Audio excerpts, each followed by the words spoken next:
तर माढा तालुक्यातील अंजनगाव खेलोबा येथील छत्रपती शिवाजी महाराज यांच्या पुतळा प्रकरणाचा वाद आज दुसऱ्या दिवशीही प्रशासनाला सोडवता आलेला नाही।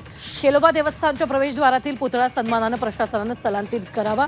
जोपर्यंत हे काम होत नाही तोपर्यंत आपण अन्नत्याग करू आणि आपले रस्त्यावरचं आंदोलन सुरू राहील अशी भूमिका पट्टणकडोली यात्रेचे भाकणूक करणारे नानादेव महाराज फरांडे यांनी मांडली आहे। त्यामुळे आता प्रशासनासमोर पेच निर्माण झालाय। त्यामुळे आमदार अभिजित पाटील, पोलीस अधीक्षक अतुल कुलकर्णी, पांडुरंग मिरगळ यांच्यासोबतची चर्चा निष्पन्न झाल्याचं चित्र आहे।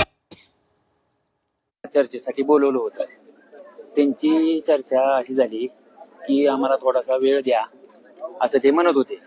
म्हणलं तुम्हाला जेवढा पाहिजे तेवढा वेळ तुम्ही घ्या आणि आम्ही तोपर्यंत छत्रपती शिवाजी महाराजांच्या पुतळ्यासमोर तोपर्यंत बसूनच राहू। जोपर्यंत तुमची कारवाई होत नाही तोपर्यंत आम्ही ही जागा काय सोडणार नाही, ही आमची फायनल चर्चा करून आम्ही आलेलो आहे। हाच निर्णय फायनली आहे। आम्ही इथून जागा सोडणार नाही।